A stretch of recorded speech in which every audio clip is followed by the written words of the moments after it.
नमस्कार, मैं हूं सतीश कुमार और आप देख रहे हैं भारत जनतंत्र। इस वक्त मैं सासाराम के सुअरा हवाई अड्डा पर मौजूद हूं और यहां पर देख सकते हैं कि यहां पर एनडीए के जो प्रत्याशी हैं उपेंद्र कुशवाहा, जो काराकाट लोकसभा क्षेत्र से चुनाव लड़ रहे हैं। वह मुश्किल से 8-10 कमरे थे। 8-10 कमरा के कारण क्लास आगे बढ़ रहा था, बच्चे दूसरे क्लास में जा रहे थे, उनका नामांकन मुश्किल हो रहा था। हमारे विभाग के उस समय अधिकारियों ने मुझसे कहा कि सर, आपके इलाका का केंद्रीय विद्यालय सासाराम बंद हो जाएगा कि इसमें ठीक से ध्यान नहीं दिया जाएगा। हमने कहा कि ऐसा मत करिए, हम किसी भी हालत में सासाराम का केंद्रीय विद्यालय बंद होने नहीं देंगे। हमने जितनी औपचारिकता थी उन औपचारिकताओं को पूरा किया और खुद ही नया भवन बने इसका हमने शिलान्यास किया। और सिर्फ शिलान्यास नहीं किया, 2-2.5 साल में किसी तरह से लगकर उस विद्यालय के भवन का हमने उद्घाटन भी किया। और जो विद्यालय बंद हो रहा था, 400-500 बच्चे किसी तरह से पढ़ रहे थे, अपना भवन बना, उसमें विद्यालय उसी समय शिफ्ट हो गया। आज हजारों बच्चे उस केंद्रीय विद्यालय में पढ़ रहे हैं। हमने एक और केंद्रीय विद्यालय को स्वीकृत किया, औरंगाबाद गोह ब्लॉक के देवपुर में केंद्रीय विद्यालय आज भी स्वीकृत है। भारत सरकार के मंत्री के रूप में जो काम के लिए करना था, हमने सारा काम कर दिया। कुछ स्थान में सरकार की औपचारिकता बच गई, इसके चलते विद्यालय नहीं खुला है, लेकिन हम आपको यकीन दिलाते हैं आगे आने वाले दिनों में राज्य सरकार की औपचारिकता भी पूरी होगी और वहाँ का केंद्रीय विद्यालय खुल जाएगा।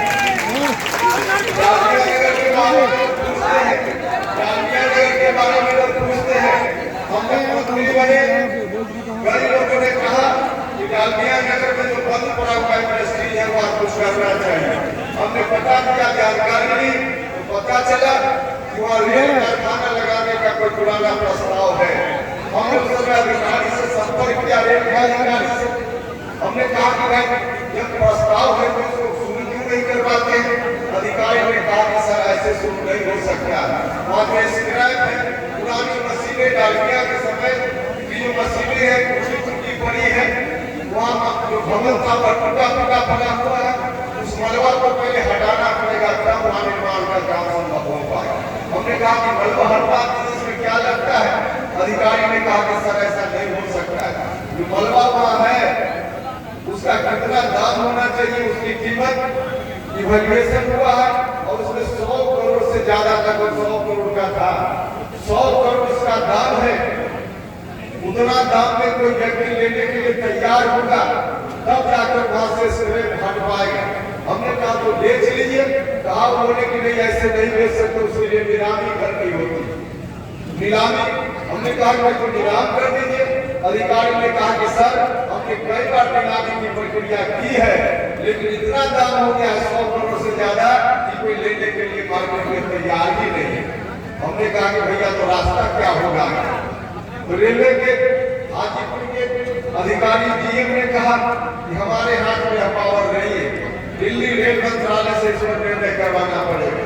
हमने रेल मंत्री जी से उस समय बात की, वहाँ रेल मंत्रालय में रेल मंत्री जी की उपस्थिति में मीटिंग हुई, जिस मीटिंग में हम अकेले नहीं थे, यहाँ 1.5 सबके 4-5 लोग उस मीटिंग में हमने उनको भी बुलाने का काम और वहाँ बैठकर रास्ता निकाला गया। रास्ता यही निकाला गया कि जितना दाम तय किया गया है पूरा में कोई नहीं ले रहा है, तो फिर से इसका पुनर्मूल्यांकन कराया जाए। पुनर्मूल्यांकन के सामने जो अधिकारी के सामने करवा रहे थे, हम उनके भी स्टेज के सामने जो लोग उस स्क्रैप को खरीद सकते थे हम उनके भी संपर्क में थे। जो खरीदने वाले लोग थे, 1 नहीं 2 3 4 उनसे संपर्क में हम थे और हमने कहा उनको से कि आप लोग जरा अपना एक्सपर्ट भेजकर दिखवा लीजिए कि कितना में आप खरीद सकते थे। उन लोगों ने जो कीमत बताई, लगभग वही कीमत जो सरकारी एक्सपर्ट मूल्यांकन कर रहा था, हमने दबाव बनाया कि उतना ही दाम लगे ताकि कोई खरीदने वाला खरीद ले, नहीं तो फिर ज्यादा दाम लग जाएगा, कोई खरीदने वाला तैयार नहीं होगा, तो बात वही की वही रह जाएगा। जो सरकारी एक्सपर्ट मूल्यांकन कर रहे थे, उन लोगों ने 70 करोड़ के लगभग उसका मूल्यांकन किया, उसका दाम लगाया और उसके बाद फिर नीलामी हुई और उस नीलामी में एक व्यक्ति उसको खरीद लिया और खरीदने के बाद जो सरकारी नियम है उस नियम के तहत उनको 6-8 महीना का समय दिया गया, इतना दिन में आप हटा दीजिए। उन्होंने हटाना शुरू किया, जो हटाने वाले थे उन पर भी हम लोग पीठ पर सवार हुए और जल्दी जल्दी करके 6-8 महीना, थोड़ा समय ज्यादा लगा 2-3 महीना, लेकिन वहां से हट गया। अब बिल्कुल वहां से काम शुरू होने लायक परिस्थिति तो बन गई, लेकिन कब तक मेरे कार्यकाल का उस समय 14 से 19 के बीच के कार्यकाल का लगभग 6 महीना समय बच गया, 6 महीना मात्र समय बच गया था। और ऐसी राजनीतिक परिस्थिति उस समय बनी कि 6 महीना पहले भारत सरकार की मंत्रिपरिषद से मैं ही हट गया। अगर उस वक्त 2019 के बाद अगला कार्यकाल में आपका आशीर्वाद मिलता कि नहीं मिलता अलग बात है, लेकिन 6 महीना के उसी कार्यकाल का अगर और मंत्री हम रह गए होते तो उसी 6 महीना के अंदर निर्माण का काम शुरू हो गया रहता और अब तक महात्मा निकलता होता। लेकिन वहां फिर अगला चुनाव में आप लोगों ने मेरा लाइसेंस ही छीन लिया। लाइसेंस छीन लिया तो हम क्या करते? अगर लाइसेंस आपने दे दिया होता, मेरे लाइसेंस का रिन्यूअल आप लोगों ने कर दिया होता तो आज वहां काम पूरा हो गया होता। लेकिन अफसोस इस बात का है कि आप लोगों ने रिन्यूअल नहीं किया।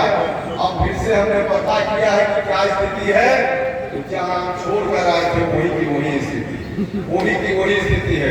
हम आपसे कहने आए हैं